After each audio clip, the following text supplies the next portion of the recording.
The Baltimore Ravens just traded for Panthers wide receiver Diontae Johnson. We're going to talk about trade compensation, fit for the Ravens, and if Eric DeCosta is done making moves, all in this episode of the Flock Rundown. Ravens Flock Rundown is the place to be. Motionless brainwaves attempt to swim their way to sense, can't tame the untamed. Appreciate you, Ray. What's up, Ravens fans? My name is Ryan, and welcome back to another episode of the Flock Rundown. So I thought it might have been a slow day, but EDC had other plans. Ravens just traded for Diontae Johnson, and they didn't give up much at all. It's essentially moving back a little bit in the draft. We gave up a 5th-round pick to the Panthers. They gave us their 6th. The Panthers are currently projected to be at 177, and our pick is at 158. So that's actually 19 spots. So we just moved back 19 spots from the 5th round to the 6th round in next year's draft while still maintaining all our picks, and he's only got a $3 million cap hit this year. Now, it is a rental. You know, this isn't a long-term move by any means. We could re-sign him potentially. I doubt it. I think that this is just a all-in win-now move.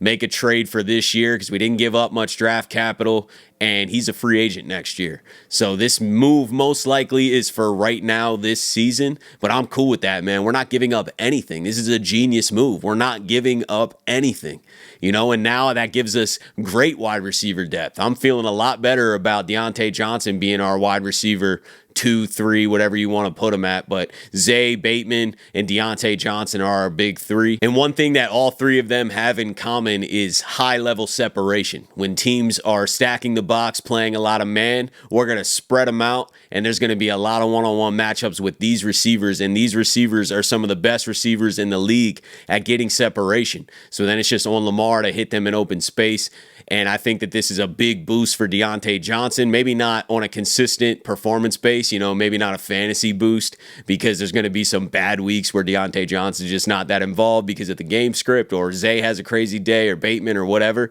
There's a lot of weapons to go around, so I don't think this is a fantasy boost on a week-to-week basis for Diontae Johnson, but it's a huge boost for the Ravens, and I'm sure Diontae Johnson doesn't mind getting plugged into, you know, arguably the best offense in the entire NFL and a team that is competing for a Super Bowl. He also gets launched back into the AFC North. We got the Steelers coming up in a few weeks, and there'll be a nice reunion for him there in Pittsburgh, because as most of you probably know, Diontae Johnson spent the majority of his career up until this season with the Pittsburgh Steelers and did fairly well there. You know, he had a 1,000-yard season and was pretty productive. He's been very available throughout his career and is having a decent year this year, but he's had Andy Dalton and Bryce Young at quarterback. So I think he's going to have a lot more space. He's going to have a lot less attention than he did in Carolina, being their number 1 wide receiver. That's definitely not the case here in Baltimore. Zay Flowers is the number 1 wide receiver, and Derrick Henry and Lamar Jackson, and there's a million other things to think about. So all the attention is not going to be on Diontae Johnson. He is going to get a lot of one-on-one matchups, and I really feel like this opens our offense a bit more. We're going to be able to really spread some teams out and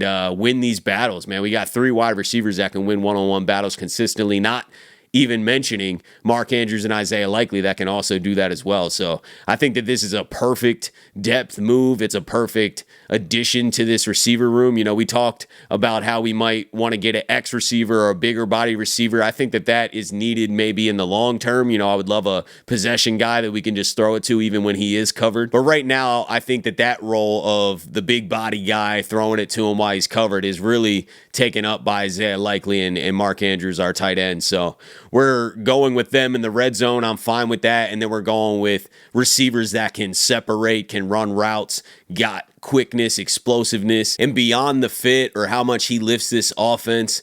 It's a risk-free trade. We're not giving up anything. We're moving 19 spots back from the 5th to the 6th round. That's nothing. Who are we going to draft in the 5th or 6th round that is going to contribute anytime soon anyway? The last few years, we're not even using a lot of those 5th, 6th, 7th round picks. They're not even ever playing a role for this team. So it's irrelevant, really. We just got Diontae Johnson for free. Now, it is a rental, like I said, so it's only the rest of this season.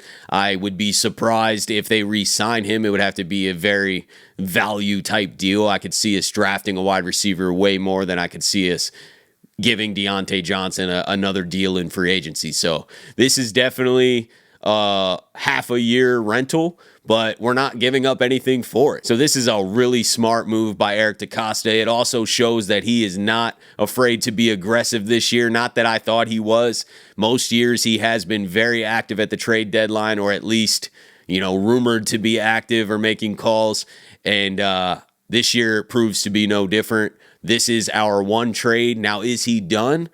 He better not be done, because we definitely need a trade on the defensive side of the ball. I think that this trade happening a week before the trade deadline, so the trade deadline is November 5th, next Tuesday. I think the fact that this happened a week earlier pretty much guarantees that he's not done. There is definitely a move or two still to be made, and we got 7 days to pull it off. I think that's plenty of time. I would love a pass rusher. I think that needs to be at the top of the list. I'm sure most people would agree. If we were getting to the quarterback a lot faster, it would solve a lot of other problems. We also need to simplify the defense quite a bit. We've been talking a lot about scheme and Zach Orr's play calling and whatnot. I think if we simplify the defense a bit and get to the quarterback faster, you're going to see this secondary play a lot better. You're going to see this defense as a whole play a lot better. And then we can sprinkle in the disguises like we've been used to playing with last year and years prior. But it obviously is too much for us to be disguising our looks and communicating and understanding the assignment